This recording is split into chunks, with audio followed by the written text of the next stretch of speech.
Hi, welcome to episode 4 of the Messed Up Counsellor. We're going to look today and talk about a concept that I've used over the years. I kind of find that people talk, share, but they don't necessarily resolve. So there might be something going off in your world, in your life, and you talk about, you share it, but it'll be focused on things. So, you haven't cleaned up your bedroom, you haven't done the dishwasher, you have left plates on the top, you've left your shoes in the hall for people to fall over.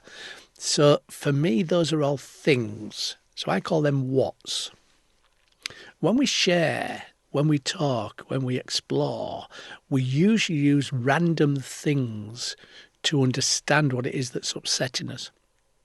So if we talk about the things, the shoes, the cups, the plates, whatever it is, you haven't taken the bins out, then those things will just multiply in my world. So we get more and more upset because more and more things kind of are becoming irritant. So when we talk, when we share, we have to talk and share about the reason for the things. So the reason for all those things will come down usually to a theme of a feeling or an emotion. And I call them whys. So the what and why principles are, let's not explore the what's, the things. Let's try and talk about the why, the feelings. Now, if we talk about the feelings underpinning those irritants, then we can solve things, because feelings drive human beings, not things. And if we can get to the feelings, the why, then we can have an honest conversation. So, for example, somebody might come to me whereby they are having disagreements, conflict, conversations. So in the room, they may talk to me and they may share those disagreements. So, for example, say one person was a smoker and one person had given up smoking because they'd, got a job in smoking cessation in the NHS, say, for example. So the smoker will feel that the person that's a non-smoker is telling them what to do. If they say, why are you smoking? Go outside, don't do it. Why are you having another one? There's a critical process in that smoker that's going to be, unfortunately, breed resentment, breed a feeling of being controlled, manipulated, told. Something they're doing is not liked, So we can take that and we can start talking about the smoking and the smoking. Everything's about the smoking.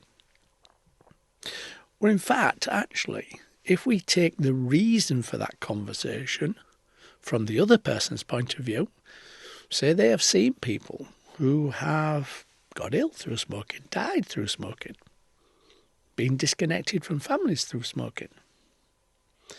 So the person that's complaining about the smoking, their feeling and emotion might be, I don't want you to die. I don't want you not to be here.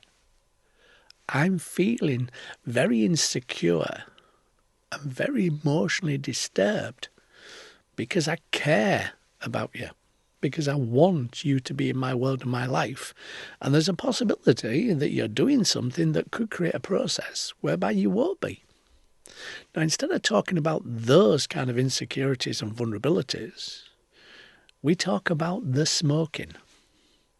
But that won't resolve anything, because the smoking then will become, you've left the pots on the draining board, you've left your shoes in the hall, you've not put your clothes away, you've not emptied the dishwasher, you've not done the washing machine. It'll multiply. So it's a bit like spinning plates, if you've ever seen that, where they get lots and lots of rods with plates on top and they're spinning them. And you have to keep all the plates spinning. And that process will just multiply. So in order to find a solution, we have to talk about the feelings. Say for another example, if you've got kids, young kids, and they come in and they leave their stuff lying around. Now, you can talk about the stuff that's lying around. You can get them to put that stuff away. But then the lying around stuff might become their clothes, might become talking back, might become aggression. Now, that person may be doing those things because they're feeling excluded. They're feeling not part of the family. They're feeling as though their thoughts, ideas, voice isn't heard or isn't valued. Now, if we talk about those things, the what's, then yes, we can get them to do as they're told. But they won't really. It'll just move on to something else. If we talk about that feeling of not included, that feeling of loneliness, that feeling of a process, which is a feeling engaging in that behaviour, that end product, then we're going to get something that might lead to closure, to understanding, to be able to do something that makes that person feel included. You know? And that then will help us to define, look at, work with that person in an inclusive way, because we're not criticising them, we're not talking about what they're doing. We're actually having real conversations about how they feel, where their life is, what's going wrong for them. And that, as a parental figure, could be really, really helpful for that young person and you to understand. You know, if somebody came home and their normal process is to be happy, engaging, and they come home and they slam a door, you won't necessarily criticise them for slamming a door. You'll go, what's going on for you? Where are you? What's happening? What's just happened to make you feel like this? So engaging with the feelings, the why, will then resolve that what happening. But that's not an easy one to do. That's not an easy process to happen. If we try and talk about feelings with anybody, really, if we care about them, if we worry about them, we're then going to have to hold their feelings that they give us, which can be really hard, holding somebody's feelings that you care about. It's not an easy process, holding feelings. So we might close those feelings down because we can't cope with them feeling upset. We don't know what to do with that, maybe, so we try not to explore them. But that's the very thing that we possibly need to do in order to understand. Most people don't want to be argumentative, don't want to create conflict, don't want to do those things. Most people want to be respected, valued and connected in some way, shape or form. That's different for everybody in how they feel that. But they don't really want to create conflict, want to create disconnection. Most human beings want to be connected. So if we have a conversation about those vulnerabilities, insecurities, the things that's going on in their life, their feelings, their emotions, then we're more likely to resolve it. If we talk about how that behaviour is interacting with our worlds and our lives, more likely we're going to create some aspect of feeling criticised. So engaging with the process of feelings, the whys, engages with the reasons for those behaviours. So see the behaviours as the symptoms, not the cause. The cause is something else that's going on inside us, but it's creating those symptoms, those behaviours, in how we're showing that to you, how we're showing that to the outside world. But that doesn't help, because that just creates more and more confusion, because we don't understand what's going on, we don't understand what's happening. And usually human beings, if we don't understand something, we tend to usually either ignore it, it ain't there, or feel as though we're not able to understand it. We don't have the intelligence, the communication structures to do it. So if we don't understand something, we can divert, deflect. A lot of people, when they come to me, will deflect quite naturally into something that gives us positive vibes, positive feedback. So you might find, if somebody's in a conflict situation at home, for example, then they'll spend more time outside the home because the home is a possible conflict. So they'll be outside doing more gym, more work, more playing with friends, more drinking, more socialising, because where the conflict is occurring is unfortunately too big, too hard to cope with. So when people start becoming more isolated or more external to the process, then sometimes it's because there's conflict that we haven't resolved or can't resolve or don't understand really sometimes. So when we're looking at the whats and whys are always feelings, whats are always things. So if you keep talking about a thing, you haven't got to the why. When you talk about a feeling, you got to the why. So the couple that I was talking about smoking, once the other person understands that this person they're engaging with that keeps talking to them about not smoking, don't like smoking, all that kind of stuff, if they understand, actually, I care about you so much I don't want to lose you, that's a completely different conversation. I might resolve some of the issues around the relationship. Because if they're not feeling part of that relationship because they care about you and you aren't listening to that, then eventually everybody will get to a point where they want to disconnect from that pain of seeing that person hurting or seeing and feeling your own pain and hurting. So we disconnect, we walk away, we don't engage because we can't cope with it. And that's where a lot of people disconnect from relationships, friendships, because they can't cope with how they're seeing their friend, their relationship being hurt. You do that in lots of different ways, all of us, because most of our behaviours come from a subconscious pattern, not a conscious thought. So when we're subconsciously reacting, because reactions are always usually subconscious, they're not thought, processed, they're in the moment, then those reactions are based on something and usually based on a feeling or emotion, And those things spread, those feelings and emotions. So if, for example, you've got somebody that's, had a bad day at work and somebody's disrespected them or not valued them, then they're going the bus home.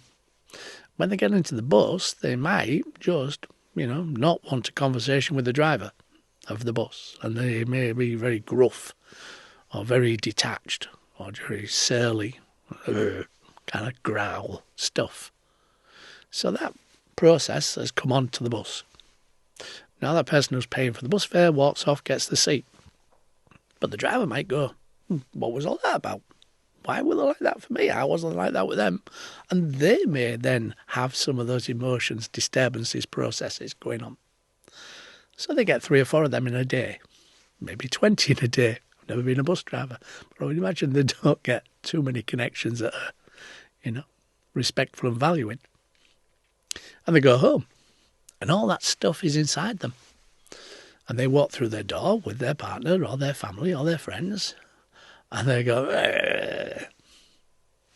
It actually emanates from that process. So I call it the pebble in the pond. You throw the pebble in the pond, which is the emotion, and then it cascades outwards. It ripples. It connects to other relationships, other connections. So if we deal with that stuff at work that's got us into that process in the first place, then we never get on the bus being unhappy or upset or not valued. we see and do it at the time is the best way to sort it. Storing feelings and emotions will respond in more and more of those behaviours coming out. And they're very confusing, because why would you connect the shoes on the floor with a feeling of loneliness and not feeling valued? Why would you? Most people wouldn't.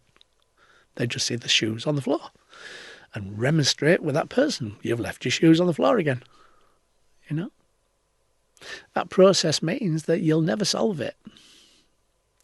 So talk about the feelings, the emotions, the reasons for the behaviours, the symptoms.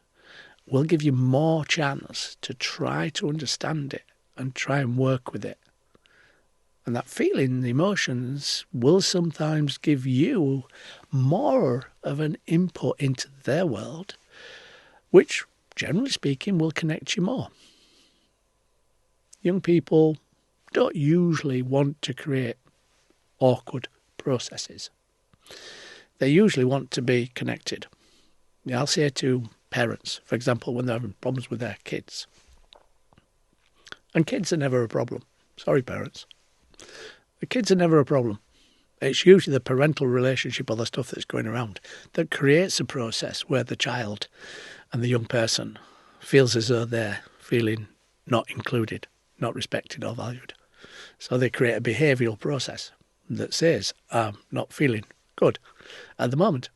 And then that doesn't necessarily get resolved. So in my world, the children usually are just exploring the situations at home that are creating the feelings and emotions.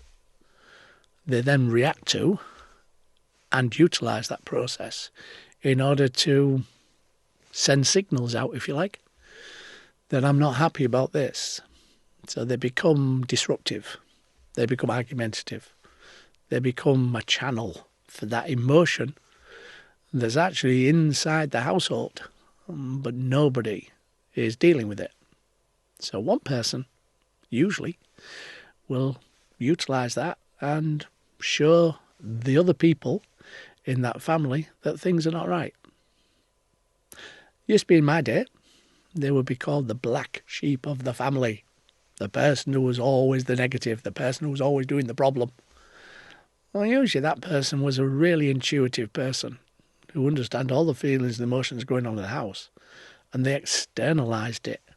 They were the one that showed it to the world. But it was never seen that way. And the person that was the black sheep of the family used to be chastised and pushed further and further away. But they were the one that actually was helping the family understand there was a problem. That doesn't sound something that we would normally think about or look at or talk about or share, because the family doesn't want to be seen as having a problem. But then the young person is the conduit, their way of exploring those feelings and emotions in their behaviour. So if the family talk about the feelings and emotions with the young person, more likely everybody will benefit from that. But human beings are human beings. And we're all dysfunctional. There is no normal. There is no world that is normal.